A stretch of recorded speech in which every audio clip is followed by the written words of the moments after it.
Yeah. So my name is Quinn Thomas. I'm from Lake Charles, Louisiana. I am an AI consultant. This is that trend. It is. It is. AI is taking over, but if you utilize it right, you can build up with it as all ships rise when the tides rise. So just be on the ship. Do you have a degree? I don't. So I didn't take the traditional route. I didn't do a 4-year degree. Um, I chose to focus on like self-study and teach myself a lot of things. I taught myself how to code, taught myself how to like run a lot of these AI systems, how to build in the back end, use APIs, things like that. And what I found is that because I jumped into more so getting experience early, it's helped me build up certain skills that translate really well into like tech sales. What kind of work were you doing before switching to tech sales? Yeah, so before I was in financial services and insurance, so selling insurance financial services to businesses. Started out just being basically a headhunter, finding people that would buy these products, eventually getting licensed to sell them myself, and then moved up the ranks to one of the top producers in this side of the country. I took a little step back from the sales side, wanted to get back into it around like 2021, 2022. And that's when I found out about Careerist. And that's where I found tech sales. Didn't realize that the barrier of entry was as little as I thought, because I thought you would need like a college degree. They want like master's or doctorate or something where you have to learn how to code in several different languages and things like that. And found out really quickly that stuff really doesn't matter. Yeah. It helps, but it doesn't matter for what they're really looking for is somebody who can connect with people, somebody who can, speak the language of their clientele, their prospects, someone who can connect with them like on I feel your pain, that empathy piece, and be able to translate how the solution matches with what their pain is. And found that and been going forward ever since. Yeah. Nice. So what made you choose a structured program like Careerist rather than figuring it out on your own? Well, I've always believed in paying for acceleration. Whereas I don't like the idea of 4-year degree to maybe, get this result and you stack up all this debt. I do like the idea of like mentorships and finding people who've done the thing that you want to do, learning from them, and then applying it to yourself. And I felt like Careerist was the closest thing to that, where there's people that's already in the field doing what I want to do, and I get to pick their brain on what actually is needed to secure this job. So why tech sales? What excited you most about this field when you discovered it? Yeah, the most exciting thing was that to me, I get to play and make money for it.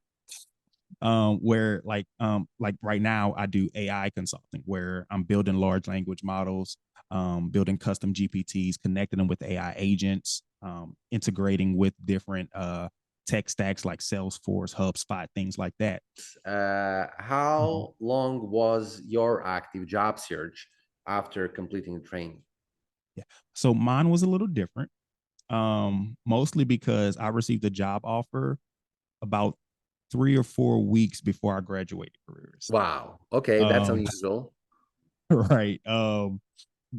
Granted, I took the job and immediately realized the company wasn't for me, and gave them basically a 2 weeks of, hey, this isn't the right fit, and continued my search. Now, from that point on, from me basically leaving them, because I ended up working a week after that, and then they was like, yeah, if you want to, leave now, it's fine, because I was still in training, so that's fine. Mm-hmm. After that, graduated, I think it was like middle May, and I received another offer the 20th of June. So about a month and a half or so.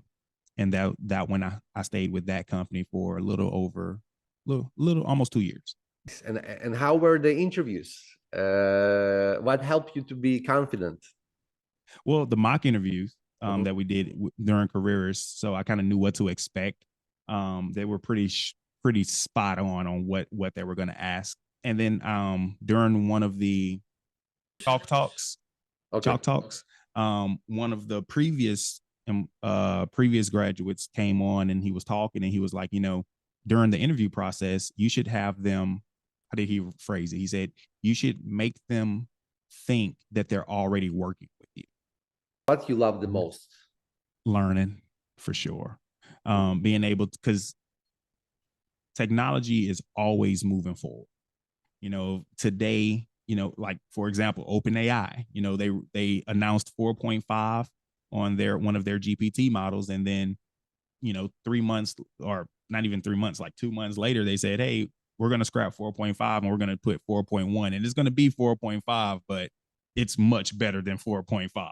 Like how fast technology moves, you'll never get bored if you like learning, because you can always learn something new, explore a new AI solution, or explore a new CRM integration and things like that, where you can figure out different things, different ways to use technology to really help solve problems. What were your biggest fears before breaking into tech? That I wouldn't know what I was doing. More so on the technical side. I was always tech forward, but I felt like the people that worked in tech were like, basically supercomputers in human form. And I realized quickly that that's not true. Everyone has their own limitations, but for the most part, everyone is sharing knowledge and helping bridge that gap between where one person's knowledge base may max out, another person's like, oh, Nate, did you think about this? And then you think about it and you're like, oh yeah, that's really easy. I used to fear that, oh, maybe it would be too hard, but then I realized like it's really not. Like a lot of this stuff is complicated, but when you explain it and you hear it, you say it out loud, and you kind of play with it a little bit and do it yourself, it gets really simple, and you learn how to, one, communicate it in ways that it's simple for other people. And that's one of the skills that I think translates really, really well in tech sales. Whenever you're able to communicate in a way where anybody can understand it. And I've been blessed to, one, through careers, having, again, Charles was awesome. He was able to like take a really complex idea and translate it into a way where a fifth grader can understand it. And that's what's needed in tech sales as well. If you have a technology that's really tech forward and really complicated to understand, using like APIs and webhooks and all these other terminologies, a person that's using it doesn't necessarily need to know how it works. They just need to know if it's going to get what they need done. And being able to communicate it that way really helps propel forward. So, yeah. Can you share a little bit more about the numbers since you entered tech sales? Yeah. So the very first offer I received was 85,000 OTE. And that was for the company I stayed at all of 3 weeks. A month and a half later, went to another company. My OTE was 110. And from there, I've only been moving up. Now my OTE is around 230. So what advice would you give to someone considering tech sales, but not sure if it's the right path for them? I think the best advice I could give would be, one, trust yourself. You know you better than anyone else. If you think that you're not good enough, or you're not that's you're losing the battle right then and there. Believe in yourself. Don't get hesitant because you think it may be too hard, or you think you're not the most tech forward person. I promise you can learn this stuff. It's not hard. Some of it is kind of complicated, but when you take it step by step, it's perfectly fine. That's the first thing. First, believe in yourself and take that leap of faith, and then put in the work. It's one thing to land the job, it's another thing to overperform. And the overperformers are the ones that's going to really raise their income level, raise their positions, get those raises, get those promotions. They're the ones that's going to shoot up the ranks really, really quickly, because you're positioning yourself as an asset. So it's not just about getting it. Understand that it's going to take work getting it, But once you have it, it still takes works to keep it. And you still have to put yourself in the best position to, one, be, be the expert. If you're in tech sales, you have to understand your product. I see a lot of people start jobs and then they don't even know their own products and how it works. Understand your product, understand your personas, your customer base, like who buys your product, understand the competition of people that has similar products, but how you differentiate from it. Understand those things, really dive into your career, and the sky is the limit from there.